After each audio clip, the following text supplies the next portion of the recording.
ꯍꯧꯖꯤꯛꯀꯤ ꯃꯇꯝꯗ ꯑꯣꯟꯂꯥꯏꯟ ꯍꯥꯏꯕꯁꯤ ꯆꯠꯅꯕꯤ ꯃꯈꯜ ꯑꯃꯅꯤ꯫ ꯑꯦꯅꯤ ꯄꯣꯠ ꯈꯨꯗꯤꯡꯃꯛ ꯑꯩꯅ ꯐꯣꯟꯗ ꯍꯥꯏꯈ꯭ꯔꯒ ꯌꯨꯝ ꯇꯥꯟꯅ ꯊꯤꯟꯕꯤꯔꯛꯑꯝꯕꯁꯤꯅꯤ ꯃꯌꯥꯝꯅ ꯄꯥꯝꯅꯔꯤꯕꯁꯤ꯫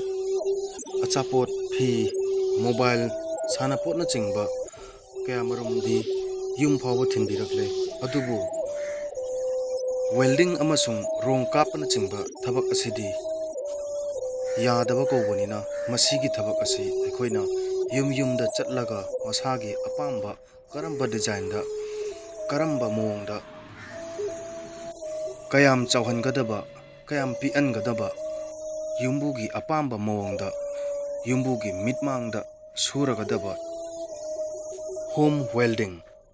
ꯃꯁꯤꯗ ꯃꯔꯨꯑꯣꯏꯅ ꯁꯨꯒꯗꯕ ꯊꯕꯛ ꯑꯁꯤ ꯌꯣꯠꯀꯤ ꯊꯕꯛ ꯑꯃꯁꯨꯡ ꯔꯪ ꯀꯥꯞꯄ꯫ ꯀꯅꯥꯒꯨꯝꯕ ꯑꯃꯅ ꯃꯤ ꯑꯃꯒꯤ ꯌꯨꯝꯗ ꯆꯠꯂꯨꯕꯗ ꯑꯩꯈꯣꯏꯒꯤ ꯌꯣꯠꯀꯤ ꯄꯥꯏꯞꯅ ꯁꯥꯕ ꯀꯩꯔꯥꯛ ꯎꯔꯛꯄꯗ ꯑꯩꯁꯨ ꯌꯣꯠꯀꯤ ꯀꯩꯔꯥꯛꯁꯦ ꯃꯊꯧ ꯌꯥꯝꯅ ꯇꯥꯏ ꯍꯥꯏꯅ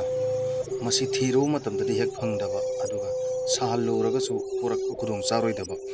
ꯑꯗꯨꯒꯨꯝꯕꯒꯤ ꯈꯜꯂꯒ ꯍꯣꯝ ꯋꯦꯜꯗꯤꯡ ꯑꯁꯤ ꯊꯣꯛꯆꯕꯅꯤ꯫ ꯌꯣꯠꯀꯤ ꯊꯣꯡ, ꯌꯣꯠꯀꯤ ꯒꯦꯠ,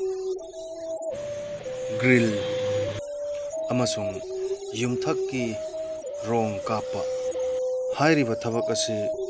ꯂꯈꯤꯄꯨꯔ, ꯖꯣꯏꯄꯨꯔ, ꯁꯣꯅꯥꯏ ꯑꯃꯁꯨꯡ ꯁꯤꯜꯆꯔꯒꯤ ꯃꯅꯨꯡꯗ ꯑꯣꯏꯔꯒꯗꯤ ꯌꯥꯝꯅ ꯅꯨꯡꯉꯥꯏꯒꯅꯤ꯫ ꯈꯨꯗꯣꯡꯆꯥꯕ ꯑꯁꯤ ꯂꯧꯕꯤꯅꯕꯒꯤꯗꯃꯛ